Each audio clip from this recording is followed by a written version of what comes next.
The traditional medical system doesn't allow doctors the necessary time to spend with each patient, and that's not the way it should be. At Partner MD, you'll have the one-on-one time you need with your doctor. Partner MD provides individualized care, medically advanced testing, and 24/7 access to care at a cost that's lower than you might think. Maybe it's time for a new tradition. Partner MD. It's better healthcare for an even better you. Visit partnermd.com. Hey, it's Matt from the Direct-to-Video Connoisseur here. Thanks again for listening to the DTVC podcast. Before we jump in, I wanted to quickly let you know that my new novel, A Girl and a Gun, is available on Amazon now, both on Kindle and paperback. It follows Justin, a successful writer whose past as a scriptwriter for a fetish porn site comes back to haunt him and threatens to derail his career. As he's picking up the pieces, he gets an opportunity to make a movie called A Girl and a Gun with a rom-com star. Justin may have bitten off more than he can chew, though, because she's notoriously difficult to work with. If you're interested, you can find the link on our webpage, along with the link to my first novel, Chad in Accounting. If you have any questions, please reach out, and I thank you for the support. Now, on to the podcast.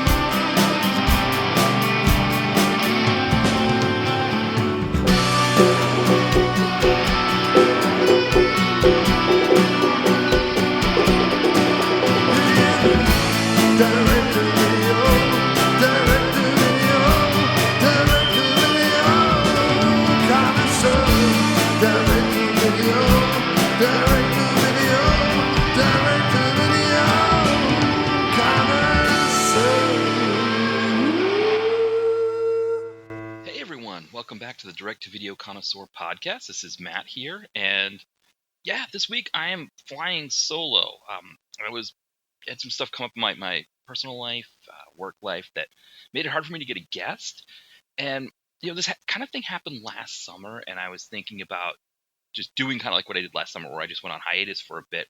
But it felt like the podcast was developing a little bit of momentum, and I wanted to keep that momentum going a little bit if I could. It seemed like the every other week podcast schedule, it seemed like people were interacting more with them. They were getting more streams, and I didn't want to kill that momentum like I did last summer, where I just went periods without a podcast. So I mean, it'd be interesting, I think, to note like what people think about that. Would you rather me just go on hiatus for a bit, or try to maybe fill some of the space with some of these solo episodes? I'm not expecting it to be a habit. I'm going to start maybe reaching out to some people and seeing if some more people are interested in being on the show. And of course, Ty and Brett, I'm usually working with them on a semi-regular basis. So this isn't going to be a all the time thing, but I thought this might be a better way to fill the space than to just not have anything at all. So you're always welcome to reach out, dtvconnoisseur@yahoo.com. Comments, questions, or because you can always reply on social too, whether I tweet about the episode, the Facebook post about the episode. A lot of people are usually active in there making comments and things like that. And so it's a great place too to kind of voice your opinion on this kind of thing, whether you appreciate it or not. All right, with that out of the way, why don't we dive into what I'm going to discuss on this episode? And I'm going to be talking about 4 Scott Adkins films that I watched in kind of a mini Scott Adkins fest that I did about 2 weeks ago. So the weekend before last, I was house sitting for my sister and brother-in-law, and I saw that Castle Falls was finally available on Pluto, and I'd wanted to see that one for a while. I was planning to rent it, and I just never got around to it. And when I started thinking about that one, I was like, well, One Shot's on Hulu. People have talked about One Shot, and then Eliminators and Hard Target 2 are on Tubi. So these are all Adkins films that I've been meaning to see for a while. And it wasn't like I was going to do anything else that night. So why not, try to make them all happen? And what ended up happening was I got the first 3 in. I got Castle Falls, Eliminators, and One Shot in that night. And then the next morning I did Hard Target 2. So I didn't quite get them all in a night, but it still kind of, I think, qualifies as a mini Adkins fest. So I thought what I would do for this episode is maybe kind of go over each of those 4 movies and kind of give my thoughts on them, kind of my thoughts on Adkins, some of the co-stars like Dolph Lundgren, and kind of sort of, I don't know, get a little bit caught up because, again, with Adkins, he puts out so many movies a year that I kind of fall behind on him a little bit. So this is my way of maybe catching up a little bit on him as well. All right, so why don't we jump into Castle Falls? That's kind of the first one that I watched, and again, it was I would say, I saw that it was on Pluto for free. Thought I better make it happen. It is now also available on Tubi, and usually if something's available on Tubi, it's available on uh, a few different ones too. It looks like Shout Factory has it, which I don't know how Shout Factory works for Prime. If you have to subscribe to Shout Factory in order to get something on Prime, or if it's available if you as part of your Prime subscription. But again, Pluto has it and Tubi has it as well. Oh, Castle Falls is one I remember last year. I think even when the pandemic started, there was talk about this Castle Falls movie coming out. I think they had to film it using COVID precautions. So it was one of those things where, I think the most famous incident of filming a movie during COVID precautions was Tom Cruise berating his crew during the filming one of the Mission Impossible movies or whatever that he was doing. But it sounds like Dolph was a little bit nicer to the people that he was making this movie with, and but it looks like they were able to make it happen. I think it came out last fall. I know like a lot of the sites that get screeners, they were reviewing it, talking about it, and there was some buzz around it. So I was excited to kind of finally make it happen. Brief synopsis on the film: Scott Adkins plays a down on his luck MMA fighter who starts working at a construction site in Birmingham, Alabama. At the same time, Dolph Lundgren is a prison guard in Alabama who daughter has cancer, and the insurance company doesn't want to pay for the treatment that she's supposed to have that could save her life. And then there's a drug dealer who is this drug dealer named Deacon Glass, who I guess his brother, who's in prison in the prison that Dolph works in, and they lost some money. I think it was like $3 million, but the number doesn't matter. It was a healthy sum of money, and it's being hidden in this hospital that is going to be torn down. So Scott Adkins just happens to with the job that he gets working construction is part of the demolition team, where he's in there sort of taking down buildings and things like that. Or taking down parts of the building before they actually implode the whole thing, maybe trying to get anything of value out of it. So Dolph finds out about this money through an inmate who once worked with Deacon Glass's brother. And this inmate tells him, if you can get me this, I'll show you where this money is.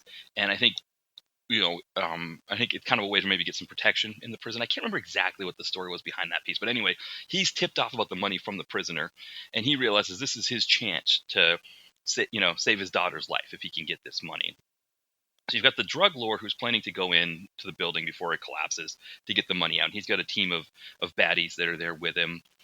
Dolph's planning to go in, and then Scott Adkins, last day that he's working there before they tear the whole thing down, finds the money himself, and he's like, whoa, okay, well, I could take this money.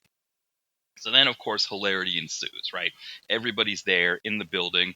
We've got the cat and mouse game. We've got the money, the sort of the MacGuffin or the hidden package or whatever getting moved around, and you get sort of this atmosphere where Dolph and Scott Adkins initially are adversaries for the money, and then they realize it's in their best interest to team up.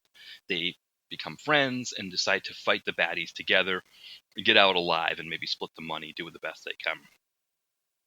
So for me with this movie, I think, just kind of going into it a bit, it's an hour and a half long, and I would say the first half hour, maybe not quite 45 minutes. I mean, it's a good chunk of the movie is setting all of this up.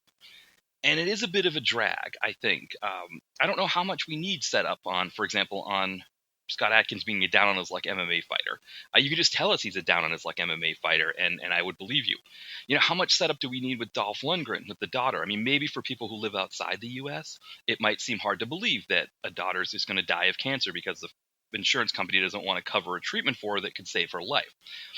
Just to give you a sense, if you don't live in the United States and you want to get a sense of how our health care system works, most Americans would rather not be called a socialist and pay huge amounts of money for health insurance than be called a socialist and not have to pay a huge amount of money for health insurance. That's essentially what it is. Most Americans are so afraid of being called a socialist that they would rather just pay tens of thousands of dollars, have insurance coverage not covered, have treatments not covered.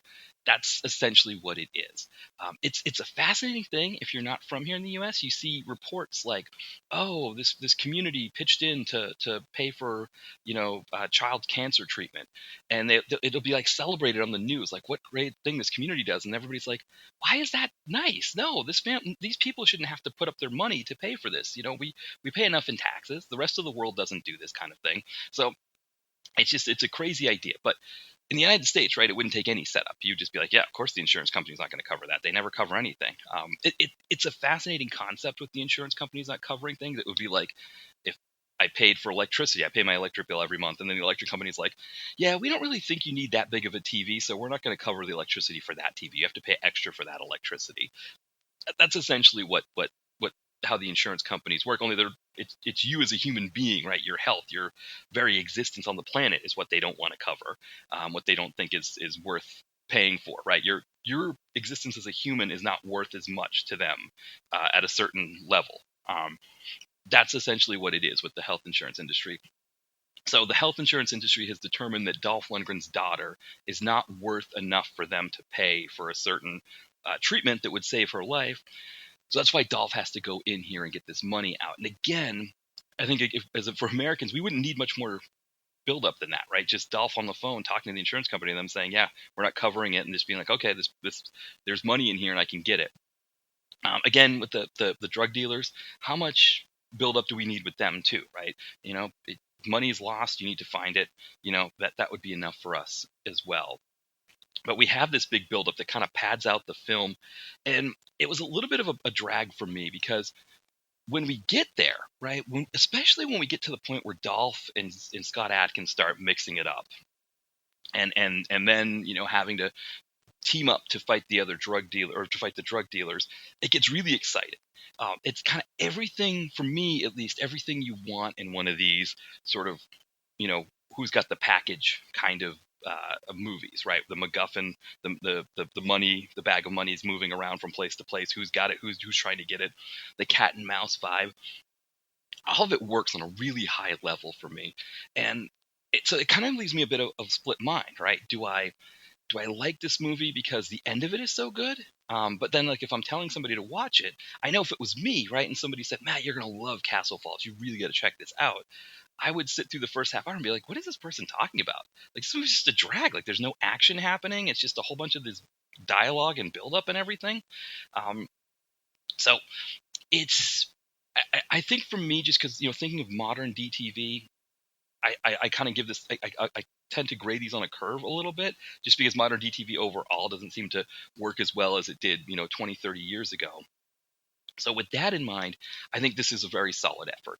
I think for Dolph and Adkins together, I think this is also a solid effort. It's better than Legendary for sure, at least for me. And so I think that's another positive. So I think seeing Scott Adkins and Dolph Lundgren on the cover, I think again for the last, I think it's like about 55 minutes that we get of the good cat and mouse stuff. The two of them work really well together, and it's everything that you would want in seeing the two of them in the film. I think that for me, I think is important, and I think that helps, and I think at least delivers there. I think of another movie that came out, I think in 2018 was Blackwater with Van Damme and Dolph, where it really didn't pay off having the two of them in a movie together. Again, bringing up Legendary again, Dolph and Adkins didn't really work out. Retrograde, right? Dolph and Gary Daniels, like we didn't really get any payoff there for having the two of them in a movie together. This definitely pays it off, and I think that's something that we can appreciate there. One other point I want to make before I start moving on to the other movies: Dolph Lundgren as a director, he's starting to amass a bit of a career, or kind of on the site here as a director. I was looking at it here, and so he's got this film, Castle Falls, and he's got Wanted Man that's coming out in 2023. Hopefully, it'll come out next year. That would be 8 director credits for him. when I finally review Castle Falls on the site, that'll be 7 that he's had on the site, right? And then Wanted Man would make 8 whenever we do that one.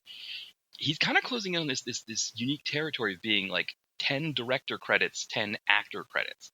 And I don't know if anybody else has that. I mean, Fred Williamson will definitely get there someday. Like he's already kind of close. I think he's already got 9 director credits, and probably the next film I do of his will be his 10th director credit. Plus, he's got over 20 actor credits. So, but the fact that Dolph will be in that kind of rarefied air there that only someone like a Fred Williamson occupies. I mean, Art Camacho, it's possible that he's had enough like cameos in his movies that he might make both there, but really I don't know you count Art Camacho that way. He's kind of more like director than like stunt choreographer, fight choreographer, that kind of thing. So I mean, I think you're really looking at like Dolph and maybe Fred Williamson for that. I think it's kind of interesting to think about like Dolph maybe being a 60-10 guy, right? 60 films as an actor, 10 as a director. That's kind of some interesting space that he's going to be covering. And the other thing too, of course, is Dolph is going to be 65 later this year. And we've already done, I think, 62 movies. So we're going to possibly get to a point where he'll have as many movies as his age on the site, which, again, nobody else has that. I think Gary Daniels is close. Gary Daniels turned 59 this year. I think he has 54 movies. Again, Gary Daniels doesn't direct like Dolph does, though.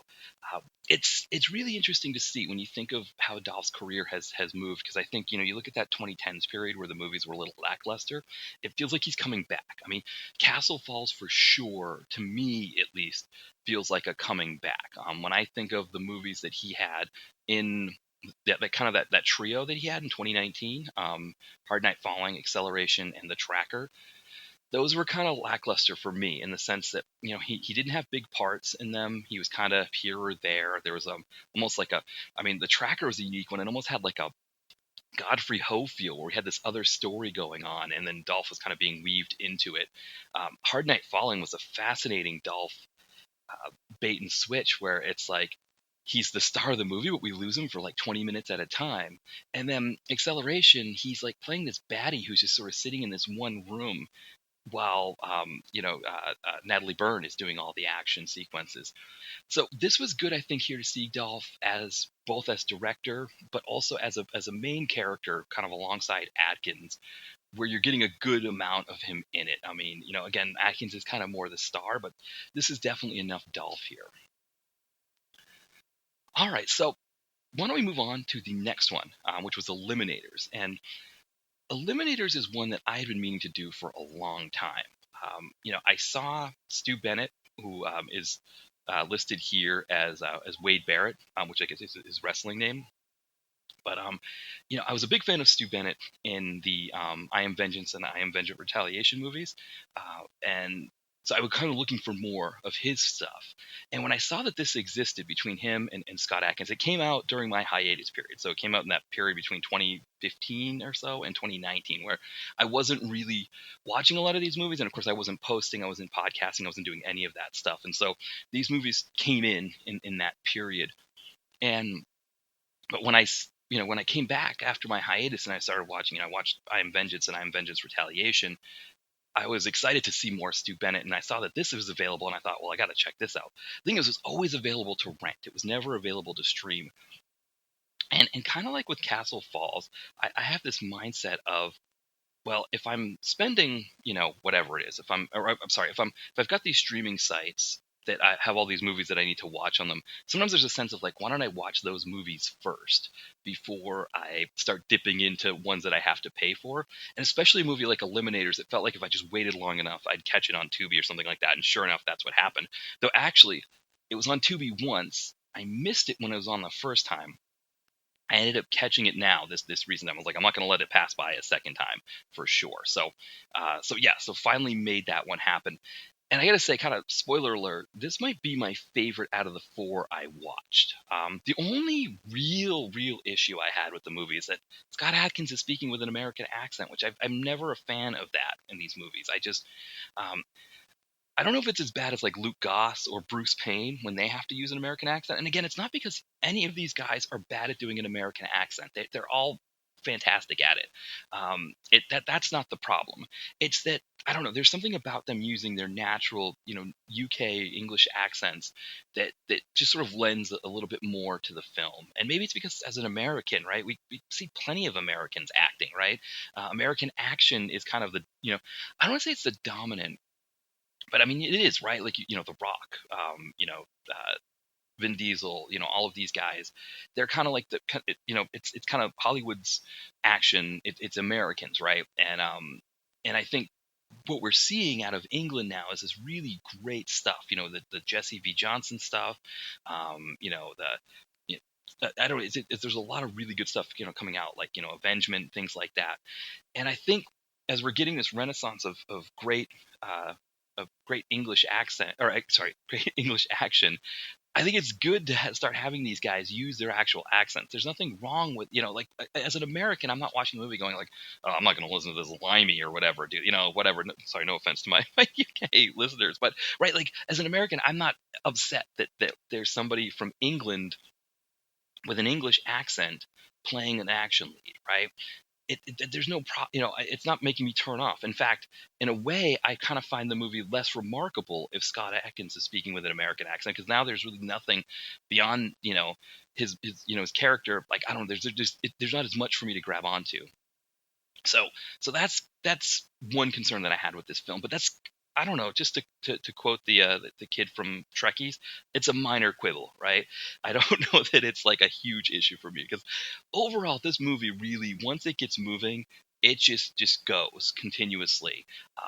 The plot of the film is Scott Adkins. He's a security guard in London. Again, for whatever reason, he's American.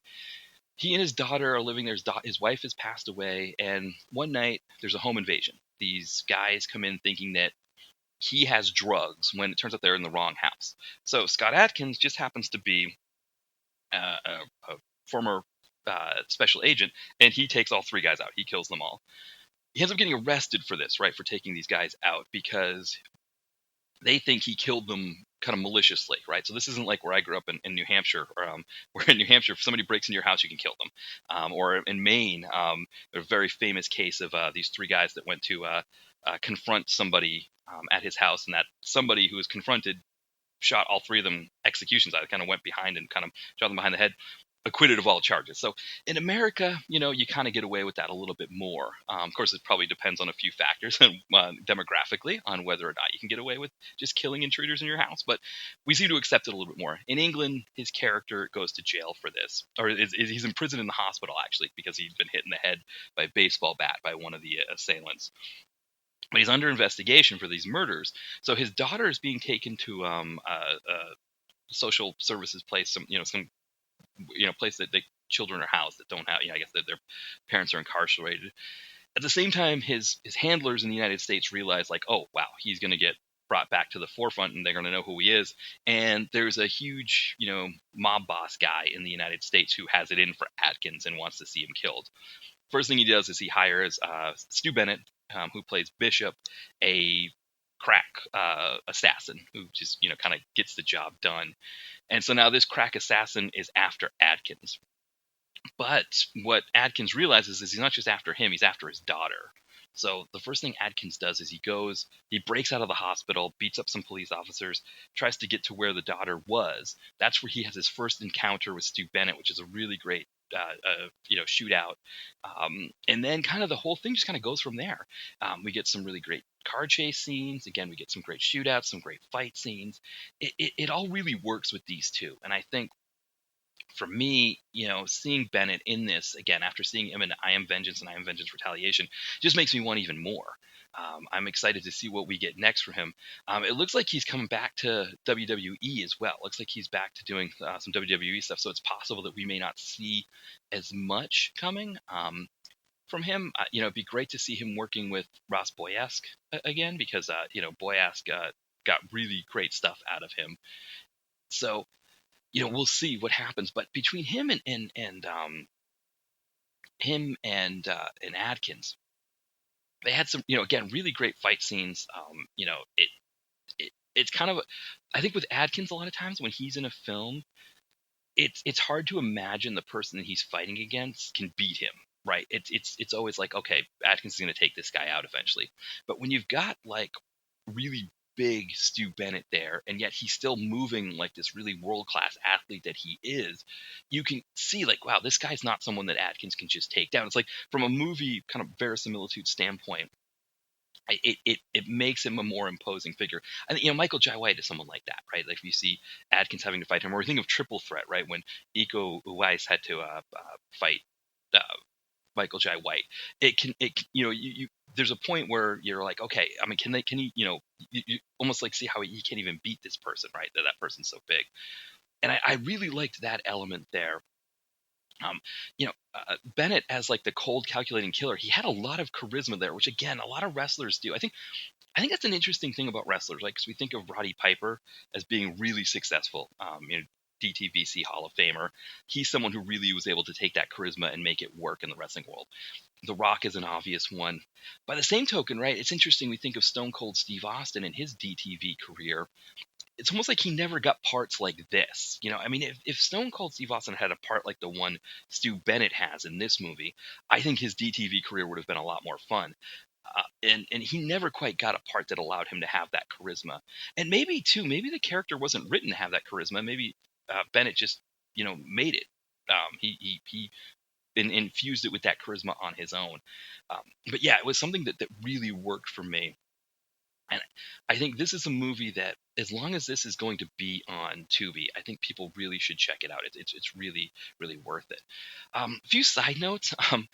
There are a lot of beatings of English or London police officers in this, and I know, like, I think during a lot of the Black Lives Matter protests here in the U.S., of course, there was a lot of talk about the U.S. police forces, but I think at the same time there were issues in England. I think there was a situation where a police officer had raped a woman in England, and then people were protesting, and they really handled the women who were protesting very roughly. So I think my only experience with the police in London was when I was there in 1997 on a school trip. And we saw, a police officer out there, and we asked if we could get a picture with him, and he was all willing to do it. And he had the handcuffs out, pretending to handcuff my buddy and stuff like that. Like he was going to arrest him. And, it was just like a really fun thing. But I think there's a sense that whoever wrote this or directed this, or whoever was involved with making this movie, has had some really bad experiences with the London Police Department, because it's not just even that like they get taken out or anything. I mean, Scott Adkins beats the crap out of these guys, and in a few different situations. We also have a detective who gets killed by Stu Bennett, and so there's a sense that there's a sort of ill feeling towards that somebody's had some bad incidents, perhaps, or there's some situations there. I know there's some other things that came out, I think, about the police in London, that they were working as spies to infiltrate a left-wing environmentalist organization. So men were like pretending to fall in love with women, and just so they could spy on these environmentalist organizations. So I guess there's probably more bad feeling there than I know, but it was definitely something that, as I was watching the film, I was like, man, yeah, they're really like Adkins' character and the way that the police officers are portrayed. They're not portrayed as like nice or there to like help or there to protect anybody or be any kind of source of safety or protection. They're there as a sort of um, menacing element to prevent Adkins from getting to what he needs to do. And it's also not like you think of like the Blood Fist movies where Don the Dragon Wilson would be a solo guy, right? Who would, it was like the world was against him, right? Because he'd get framed for a crime or something like that. And he would have to take out police officers in order to survive, right? In order to stay, you know, out of prison, so he could keep trying to unravel what the situation was that got him in this bad spot. So he could maybe, prove that the bad guys were the bad guys and he could go away scot free. And when he would take out police officers, it was always kind of like, it was almost like he was doing it because he had to, right? He was just going to punch here, kick there, or something like that, just knocking a guy out. But not anything like it was like, man, he was just going to like pummel somebody or really just take it to him. Whereas this had that feel to it. So I don't know. That was an interesting thing. Again, maybe the same way people watching Castle Falls might not understand how the health insurance industry works here in the United States. Maybe me as an American who's only been to England once, maybe don't know exactly maybe some of the ins and outs of dealing with the police department in London. and again, maybe it's just somebody had a bone to pick with them. Like maybe somebody got pulled over that day and got a ticket and had a kind of a rule crazy cop that gave him a hard time and just said, you know what, I've had it with you police officers, and just that was it. Yeah, took it out on them. But and again, that's just I think it from an action standpoint, I think the movie itself worked really well. I think there was a few other things for me that were issues. There's the woman who's taking care of the daughter. She gets killed by the baddie, and I just kind of thought that was a little bit mean spirited. I don't know that we needed to kill her off. She's just doing something. She's helping take care of Adkins's daughter. So I think that would have been a better decision would have been to maybe just knock her out, throw her in a closet somewhere, something like that. She gets found and she's okay. Yes, maybe she in real life would have to deal with years of PTSD and therapy and all of that. But of course, that's not how this works in the movies. Usually, once the woman's freed from whatever it was, she's perfectly fine and goes about her life and she's okay again. It would have been nice to maybe have seen her survive this. That was a little bit rough, I think. But overall, I think everything else in this thing really worked for me. And yeah, it was a fun actioner. I think the 2010s can be a little bit light on, you don't know what to expect from a movie in the 2010s, and to see this one work for me at least was a pleasant surprise. All right, so the next one up is One Shot, and of course I'd heard a lot about One Shot. I know Exploding Helicopter did an episode about this film, and one interesting thing actually that I didn't know until I had already watched the movies is that the director for Eliminators is the same one who did One Shot, James Nunn. So I was in a sense doing a mini Nunn fest as well. So I don't think I've done any other James Nunn beyond this. I know Tubi keeps wanting me to watch the Marine films, the Marine 5 and 6 that he directed. I know they really want me to do those, but just not in any mood to do them.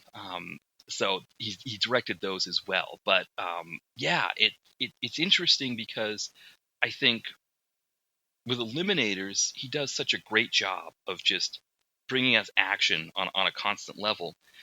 And One Shot kind of had the same thing, but it's interesting, and I'll kind of get into a little bit of why it's interesting, because he uses this construct of, I don't think it's an actual one shot, right? It's a situation where he's creatively editing the film so it looks like it's all one shot, but it's actually, I don't think that's how he meant to have it. And so, but it's sort of like a continuous scene. The whole thing kind of works in that way. Um, and of course, that makes for an interesting film, right? Because you've got different actors or different characters with their different ideas, and the film has to somehow move us from one to the other in a way that's not just a cut and here we are in a different location. They have to get us to that location through that. So just to give you a brief synopsis of One Shot, we've got Atkins as a Navy SEAL who is accompanying a woman or an FBI agent to pick up a terrorist from a black ops site kind of thing, I guess a Guantanamo Bay type place. So the actress is Ashley Greene, who she was in Accident Man with him as well. Of course, you know her from Twilight. So they're going to pick up this terrorist. Ryan Phillippe plays the FBI agent who runs the location where these terrorists are sort of kept in sort of a, I don't know what the term is. It's like a black ops site where they're tortured for information, that kind of thing. And Phillippe kind of gets in the way, doesn't really want to allow them to take this prisoner, but she's insistent because this prisoner has information about a possible terrorist attack that could, I think it's like it could blow up the Senate when the president's doing the State of the Union address. So of course, like all both chambers are there, right? You've got the president and you've got the House and Senate that are all there in one place. So I guess the idea is if you blow them all up, right, and just kind of cause anarchy, right, in the U.S. government. So they want to get information about this guy and get the bomb. And then of course, as is often the case, things go bad, right? And now Adkins has to get everybody out alive, and get this prisoner off this island or off this location and back to the United States if he can, so he can give his information and they can end this or stop this terrorist attack from happening. Um, a fascinating thing though. So the way that the baddies get onto the site is they come in this big truck, right? And um, the truck, it's like it's there at this gate, and they I guess the soldiers are like, you can't come in, or they start shooting the drivers because they can't uh, because they don't want them getting in or whatever. Somehow the truck gets in, right? And it's one of those big like kind of soldier transport vehicles that has like kind of a bunch of soldiers in the back. But it's almost like a clown car truck because there are hundreds of these baddies all over this location. How they all could have fit in that van is beyond me. There has to have been a situation, because this is a one shot thing, where maybe more of them came in and we didn't see it or something. I don't know. And again, these baddies are being led by this I don't know, mercenary guy who is like leading this crew because they want to get this terrorist as well. I think because they want to get him so he doesn't divulge what he knows. I think that's the idea. So of course, what happens is our heroes are kind of pinned down in this one location, and they've got to shoot their way out. And of course, Adkins is our guy who makes it all happen, right? He's kind of one man army who can take down everybody. Gen has an American accent, which never really works for me. He plays an American Navy SEAL, which I don't know. I mean, I don't understand why you can't be a Brit and be a Navy SEAL. You grow up in England, move to the United States, join the military, and they're like, hey, you've got what it takes to be a Navy SEAL, so let's go through the training and you're all set. But no, and again, I guess there's that other thing too, like of us watching an action movie. Like, is anybody watching an action movie where with American Navy SEALs and saying, "Man, why does Scott Adkins have an English accent if he's an American Navy SEAL?" Like, is anybody who's really doing that? I think like if it's really outweighing the number of people who'd rather just hear him speak with his natural accent, I'd be surprised. It's kind of like this comedian one time was talking about watching Gilligan's Island with somebody, and how there was that episode with the Harlem Globetrotters where the Globetrotters were stranded and they were playing a game on Gilligan's Island, and then somebody got injured and Gilligan had to go in the game, and the friend was like, "Yeah, right. Like they'd let Gilligan play." That was the thing that made it unbelievable. So it's like, yeah, the clown car of villains coming in here, the one guy who's shooting everybody, and somehow making it surviving unscathed. All of those things are okay, but the fact that Scott Adkins has an English accent and he's an American Navy SEAL, that's a bridge too far for most people. I don't really believe that. And again, I think maybe this is my crusade, right, to get Adkins always with his English accent in every film, but that's just me. Um, I think from an action standpoint, this is good. I think, again, getting into this construct of doing the one shot thing, seeing what James Nunn can do as a director with Eliminators, you're almost like, wow, he kind of he was kind of hamstrings himself in a way that maybe he didn't necessarily need to do, because of, again, he's got to do this sort of meandering one shot thing that kind of just goes all over the place. And on the one hand, I think that it kind of could have limited the film. On the other hand, I liked it as a construct in the sense that it gave us a sense that we were in a very weird place, right? We're in this black ops location where terrorists are being captured and tortured. You see like a whole bunch of them sitting out in the yard, like handcuffed on their knees with bags over their heads. You see like the one character being tortured. It's a very like gruesome kind of location, and so in a way, sometimes the one shot aspect of it almost added to that sense that we were in a place that we maybe shouldn't have been in, or that this it's weird that this place exists and we want to just get in there and get out of there, right? I think that enhanced it a little bit. I did like that.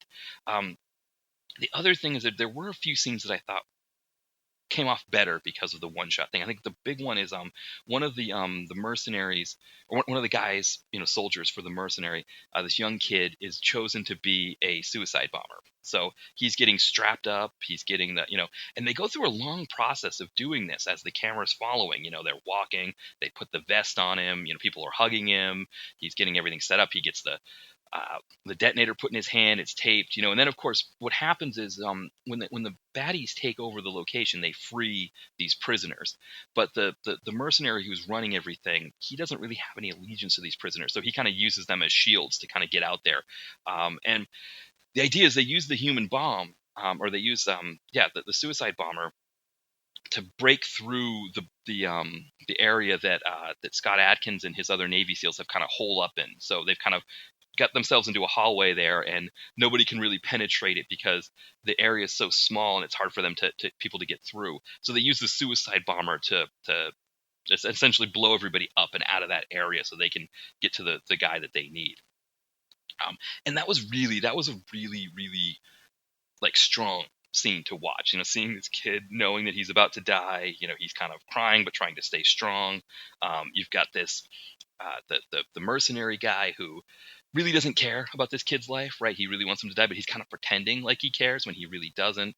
His second in command, of course, has no concern. He's not even pretending, and he's the one who chose this kid, right? He just grabbed him out of the group and said, "Here you go. You're the one who's going to be strapped with the suicide bomb." And I think the one shot thing enhanced that. And so it's a question, right, of if you're going to do this thing, is there a sense of like, do you just do the one shot thing for this one piece, kind of the way like think of Ray Liotta passing recently, the way Scorsese did that, right, with what do I say, with Ray Liotta with the mini or the handy cam where he's like following Ray Liotta and Lorraine Bracco as they're going through underneath the building, through the kitchen and all of that. That is it necessary just to do it for that one piece? But then beyond that, is it necessary? I don't know. Yeah, I mean, there were times where it felt gimmicky, the one shot piece. There were other times where you thought, okay, it helps enhance the film, and I liked it as a directorial device. And so I wonder if maybe it's one of those things where, okay, he got this thing out of his system. I want to try to do a movie that looks like it's all done in one continuous scene. I did it. Now maybe he uses this as a way to enhance future projects. Beyond that, I don't know. But yeah, it's hard to say. Like I thought I would come into doing this podcast with a decision on whether I like that he used this or not, and I'm still split on it. It would be interesting to have seen what this movie would have looked like without this construct. Would it have just been every movie that sounds like what I'm describing here, right? Go to some location, go to pick up a guy, everything goes wrong. Somehow you got to get out alive, right? I mean, how many of these movies have Adkins been in? I mean, it seems like Adkins does one of two movies, right? He does this kind of movie where everything goes wrong and he's got to get out alive, or one of his children is kidnapped and he has to fight for the baddies to try to, get his child back. Those seem to be the two categories that Adkins does the most. So, maybe without the one shot thing, this just looks like every other movie like that, and we're just like, okay, whatever. I mean, from an action standpoint, I'm kind of okay with that. As long as the action's there, it can be like every other movie. So that I don't mind so much. I wanted to get into Ryan Phillippe a bit, just because he plays kind of the dank FBI guy who can get stuff done kind of thing, that combination. And I think he plays that role well. We lose him for big periods. And also there is a little bit of I think the way his character does it. So Ashley Greene is the FBI agent coming to get this person, and he's almost kind of chauvinistic, right, in the way he deals with her. And so he kind of really is that dank character. And I think it's interesting when movies use that dank character who then becomes redeemable to some extent later. One thing that was good about this film is that they never removed the dank aspect from him. So even if he's there helping Adkins, or he's there because they have a common goal of trying to get these guys out of this, take out all of these guys. I like that he, it took Adkins some work to kind of de-dinkify him at the end of the film and get him to leave him alone, or let him take the terrorist off that location, get him in the helicopter and get out of there. And I think it's interesting to think about Phillippe, because I know I haven't seen the second yet. I know that one's on Netflix and I'm planning to watch it. He's kind of getting into this action film area. I know Ty from Comeuppance talked about MacGruber, that he's on there, and I haven't seen him on there yet either. I probably should maybe check out what he's got going on there as well. But it's an interesting idea to see him doing more of this kind of stuff. Of course, this was a very small role. I think in the second he's got a bigger starring role. I know he was in the TV series Big Sky that came out recently as well, and then it looks like he didn't do the second season of that. He just did the first season of it. So yeah, I don't know if you would have asked me in the 2000s when he's doing like Cruel Intentions, if this guy would be doing action stuff. I don't know, but it seems to be working. I don't, to what extent. I think we'll have to see if he starts doing more starring roles. And of course, I've got to see the second to see how much it's working actually. But yeah, I think it's an interesting thing. I think this film, I think, did a good job of having him sort of play a part that didn't impinge in any way on Adkins, which I thought was important as well. That we needed Adkins to be he needed to be front and center. He needed to be the guy that's taking care of business and doing everything. So, yeah, One Shot again. I didn't like it as much as Eliminators or Castle Falls, but I think it was enough of Again, I mean, the movie itself is just about an hour and a half. And actually, in a way, it kind of felt a little bit long at an hour and a half for a one-shot movie. I mean, they could have done a buck 20, and it would have probably covered what I needed to cover. So I think I don't know. Yeah, if I had my druthers, I would say maybe don't do this kind of stuff. Just make the movie. Just use everything in your toolbox to make a movie the way that you want to make it. By the same token, I think as a director, if you have this itch that you've got to scratch, like I really want to do this as a one shot, this is kind of this setting. I think is the one to do it in. I think it did enhance the setting enough to make it what it was here that it yeah, I'm sorry. I'm like stuttering all over here because I don't, I still kind of went into this. Like I tried to prepare myself to have a definitive decision. Maybe sometimes you just don't have a definitive decision on these things, right? That maybe you can't say, which is really great if you're someone who's supposed to be reviewing movies, right? Not have a decision. I don't know how that would work with Siskel and Ebert, right? Would it be a thumb to the side? Like, yeah, it was, But yeah, I think I'd heard some people saying this was amazing. This is like, kind of one of the best that's come out in a long time. Other people were not so sure. They thought it could have been better.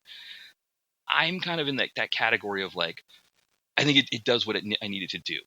It is a fun movie in that sense. And yeah, so I think it can be dark at times, but I think overall the action is there. And, again, the clown car aspect of it, I kind of had fun with that, hundreds of baddies were somehow on this troop transport. And yeah, he's just like mowing them down like that. All right, so that brings us to the last one, Hard Target 2.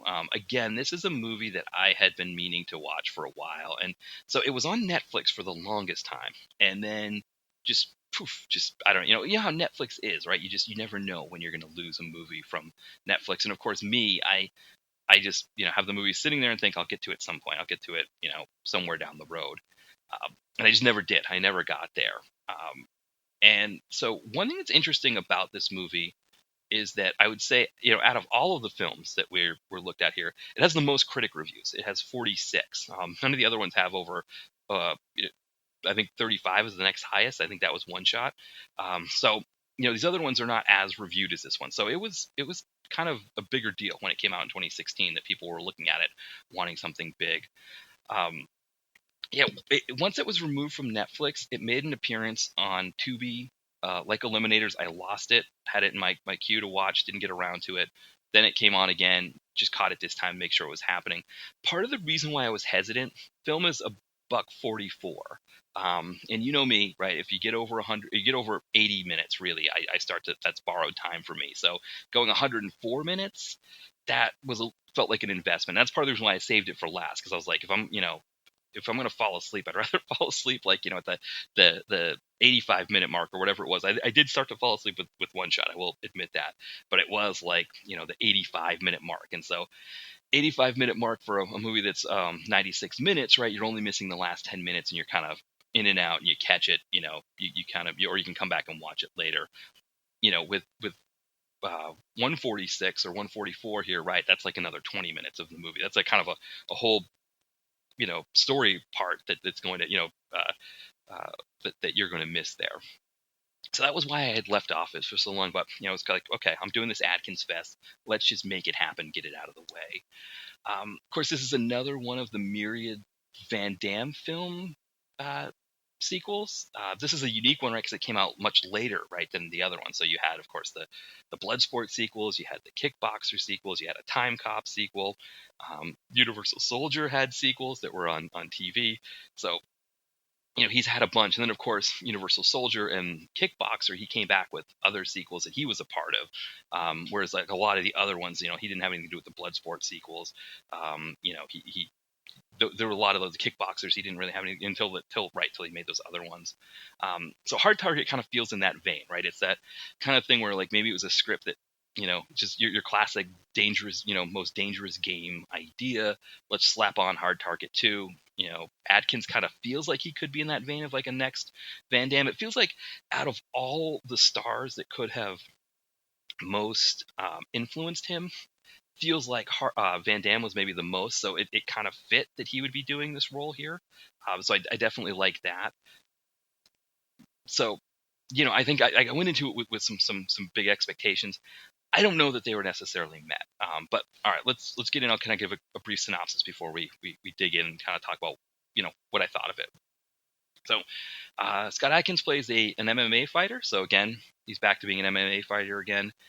In this case, he and his buddy are having a huge championship match. He kills his buddy in the ring, and he can't handle the fact that he killed his buddy in the ring. So he goes kind of into hiding in Thailand and just fights in a whole bunch of like underground fights just because he can't handle it. That's when Robert Knepper, he comes in and he offers Adkins a huge purse. I think was it $10 million, something like that? Because like $1 million doesn't seem like enough, right? It feels like it's got to be $10 million now. But he offers him this money to go, fight in this like one-off fight in Myanmar. And when he goes, he discovers that it's not a fight, right? That it's a bunch of these rich people that want to hunt him in the jungles of Myanmar, and because he has Knepper has bribed the general there, that's it. He's got the army's backing. One thing about Knepper, I always think of him as like a poor man's Michael DeBar, the guy who played Murdoch on MacGyver. And turns out, when I look up Knepper online, or Knepper, he kind of had his own career. He's kind of created a nice career in his own right. So he's not so much a poor man's anybody, but that's always how I saw him as. I was like, okay, we can't get, Michael DeBar, we can't get Murdoch from MacGyver, so let's get this guy in here and have him play the same part, because he does play the same kind of baddie here. That smarmy millionaire or billionaire guy who is just rich and says all kinds of nasty things and does all kinds of nasty stuff. So Adkins finds out that yes, these rich people that are there with these crossbows are going to hunt him, or not. I guess they're bow and arrows, but they're fancy ones. That they're going to hunt him in the jungles of Myanmar. He is given like a bag of rubies that's his payoff, and if he can get across the border into Thailand, he'll make the money. So he runs off into the woods. They chase after him. He kills one guy off right away, and then he bumps into a woman who is played by Anne Trong, and she's like kind of a local in Myanmar, and she offers to help him get through the jungle area because her brother was captured by these hunters, and she doesn't know what happened to him. So that's what it is. It's cat and mouse, essentially, like them sort of trying to get to the border, having skirmishes with the baddies, taking out a baddie here or there. It's sort of like a knock off one at a time, thinning out the herd, and then eventually there's sort of the big thing at the end. It's interesting, right? Because the synopsis was probably the quickest. This was probably the quickest synopsis, right, out of the 4 movies. Yet this is the longest movie, and it really feels like that. It feels like it's like, how much jungle escape can we do? It doesn't really take that much to get us from point A to point B. So there wasn't really a $1.45's worth in here. I think that's probably the first thing, is that this definitely feels like a drag. It feels like it's like, okay, come on. Like, do you need that many hunters? Do you need this much of a long of a period in here in the jungle? Did you need to stretch all of this out so much? Yes, we get some really great Adkins action, which I really liked. Rona Mitra is in this as well. She was in, I believe it was Beowulf, that with Christopher Lambert. I think that was her. I think that might. I'm trying to think if that's the only other time we've seen her on our site. But which of course I don't know if you remember that Beowulf. I reviewed it a long time ago. The film came out in 1999. I just remember uh, Lambert as the eponymous hero, just kind of doing flips and jumping around everywhere. But yeah, she was in that movie. That might have been the only other time we've seen her on the site. So it's been a while since she's been back. But she's in it as one of the hunters. Just go slogging through the jungle wearing leather because I think that's ideal. I know for myself as a hiker, I think leather always worked much better than some kind of moisture wicking fabric that would help. But hey, she knows better than me. And she had some fights with Adkins. Then of course she fights Anne Trong because I think that's one big thing, right? Is that you really can't have. It's hard to do guy fighting woman unless the woman is taking out the guy, right? So when the hero is a guy, sometimes it's better to have a woman do that fight because it just seems unseemly, I think. So that's where they had Anne Trong there to help out and take out Rona Mitra. Um, there's a character who's a video game creator. He's filming the proceedings, even though he shouldn't be filming the proceedings because, of course, they're hunting a human being, so you don't want this on the internet. So there's some intrigue there with that, but not a lot. It just sort of comes in at the end. Adkins gets the flash drive for it, or the SD card or whatever it is, and they take that away, or I don't know. It's a lot of stuff like that just going on, and I don't know. It's not the first hard target, right? The first hard target might have been. I mean, I know there's some people that call that one their favorite Van Damme film, and yeah, I think it's definitely up there for me as well as one of his best. Whereas this is not up there as one of Adkins's best, and for my mind, at least for my money, I don't think it hits those marks like that. Um, this does feel like okay, we need to get some streams on there. Let's do it that way. I mean, of course, John Woo directed the original Hard Target. Also, it's on Tubi. I didn't realize that. The original one is on Tubi, so if you want to check it out. Of course, there was no way they could have uh, Wilford Brimley, but he was great in it. The other thing that's interesting about the original Hard Target, it's actually shorter by 7 minutes. It's only an hour and 37 minutes long. So again, John Woo knows how to direct action, and he knew how to make a film like this that just hit all the spots that you needed and move quickly and get to where we need to get. That I think was important. I think a lot of times we see these in DTV, these sort of I don't know if cash grabs the right word. I mean, yes, it is probably the right word, but it's like just let's it's like a most dangerous game movie. We'll call it Hard Target 2, so people associate it with the original Hard Target, and hopefully with Adkins in it, people will want to see it. And I mean, again, Adkins has his moments, but I think you know this movie's not horrible, right? I think that's the other thing is I'm probably killing it a little bit too much. It's not horrible. It's just it's longer than it needs to be. It's repetitive in ways that it doesn't need to be. They could have cut pieces out and we would have been okay. We didn't need many bad guys in it. And I think when you're dealing with a movie that has that kind of cash grab feel to it, it does have to bring something better. I mean, I think of the Kickboxer sequels where you have Sasha Mitchell, especially the ones that were directed by Pyun. I think Part 4 in particular, where he just kind of gets after it. That's the kind of thing I think you need. It's something just a little bit more than just a simple we're slapping this title on here. I think of Bloodsport 4, right, where you have the Dark Kumite that's run by Ben Franklin. That of course is more ridiculous, right? That's sillier than that, but it's still fun, right? It still gives us a little bit more to dig, sink our teeth into. I mean, if Ben Franklin had run this dangerous game hunting thing, I would have loved that, right? That would have made this a much better deal. Well, we didn't get that here. Looking at Adkins's career at this time, right? I mean, he's pumping out tons of movies. So just by comparison's sake, 2021, of course, the pandemic in 2020 kind of slowed down a lot of people's careers. So we only had two films come out in 2021, Castle Falls and One Shot. When this film came out, Hard Target 2 in 2016, he's in the film Criminal, which was a big budget film. He was in Doctor Strange, another big budget film. He does Eliminators, which we just talked about. Boyka, right? So he's doing that with Isaac Florentine, where Isaac Florentine, I think he's listed as producer. He was directing it, and his wife passed away, and so then somebody else had to take over the directing duties. So it's essentially an Isaac Florentine movie, but he didn't fully direct it because of that. He's got Jarhead 3, Home Invasion, which is on Tubi now, which I haven't seen yet. So I mean, he's doing tons of stuff at this time, and I kind of wonder. I mean, Hard Target 2. It felt like he was in this movie a lot, and there's a lot of filming there.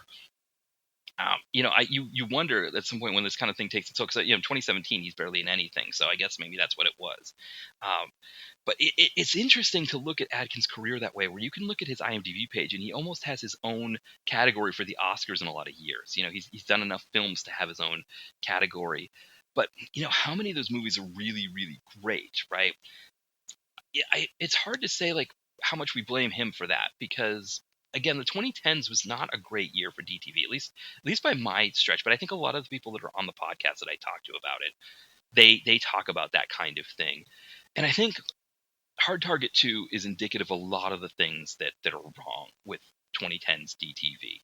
Again, the movie's a little bit too long. It's a thinly veiled cash grab, right? It the baddies are very unremarkable, right? I mean, you've got Knepper.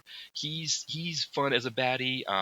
You've got I can't remember his name. Sorry, the Star Wars, Tamura Morrison. He's one of the baddies as well.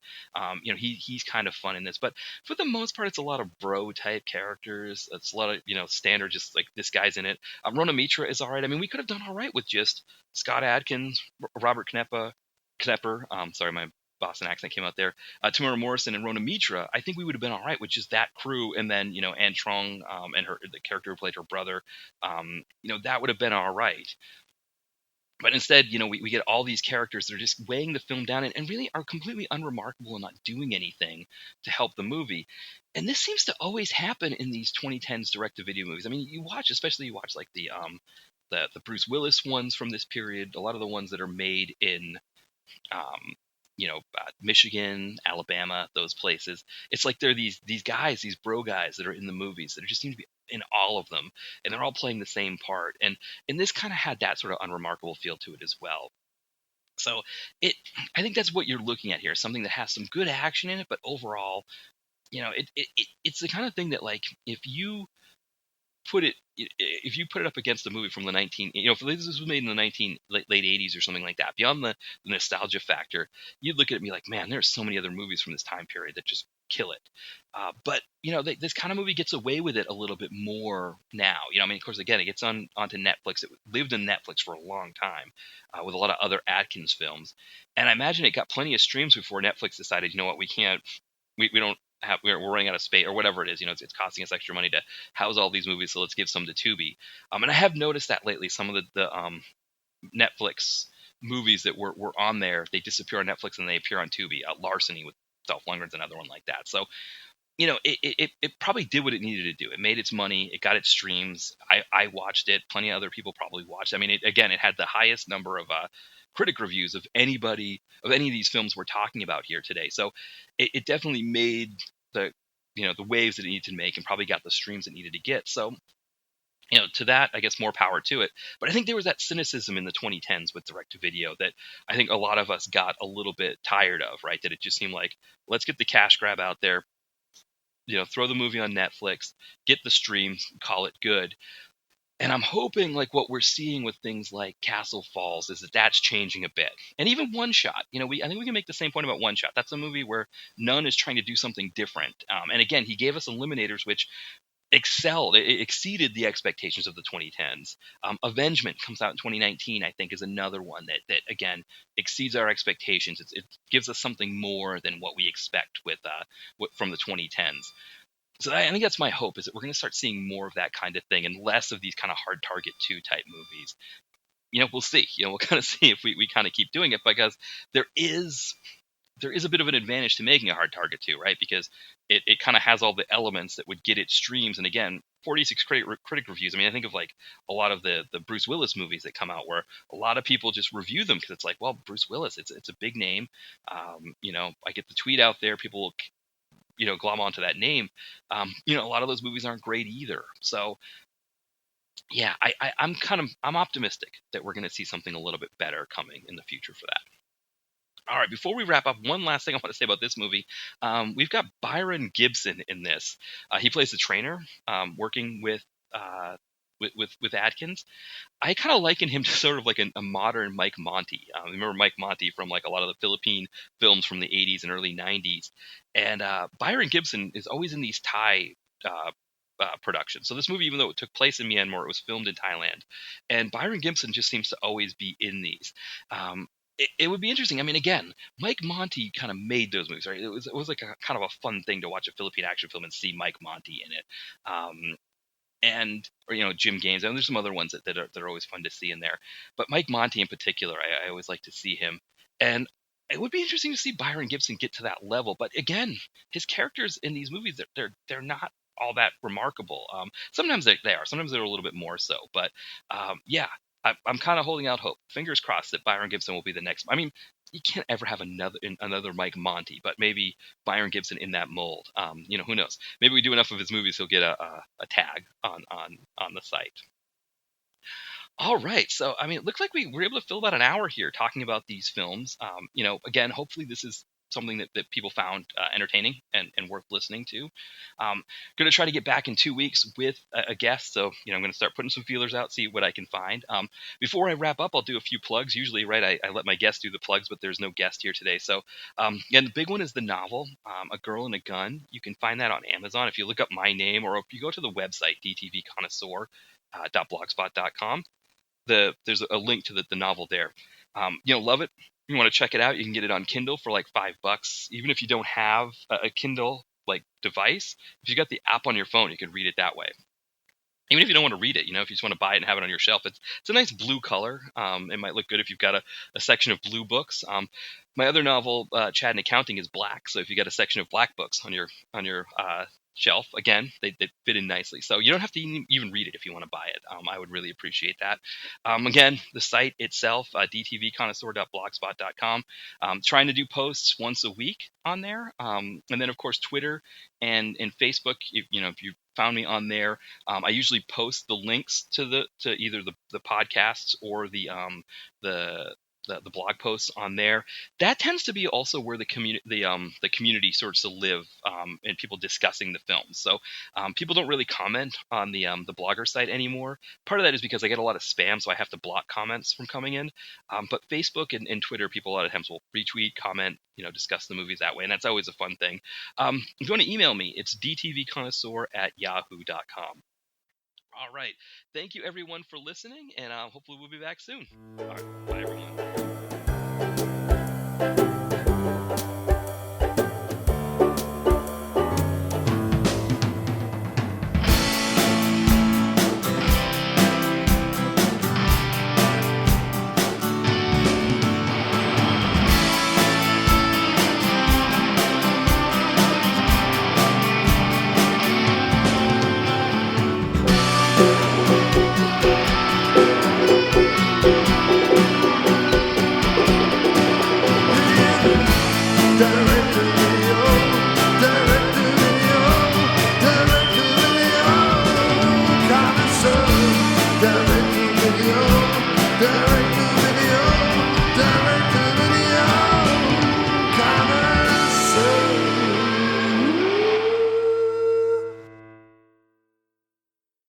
When you've had a long week and want to mix it up with something new and interesting to eat, try Blue Apron's 2 or 4 serving menu plans with those hard-to-find ingredients sure to spice up your weekend. With 60-plus options each week, you can choose from an ever-changing mix of high-quality meat, fish, vegetarian, WW recommended, and wellness offerings. Order now and get $110 off across your first 5 orders when you visit blueapron.com/unique.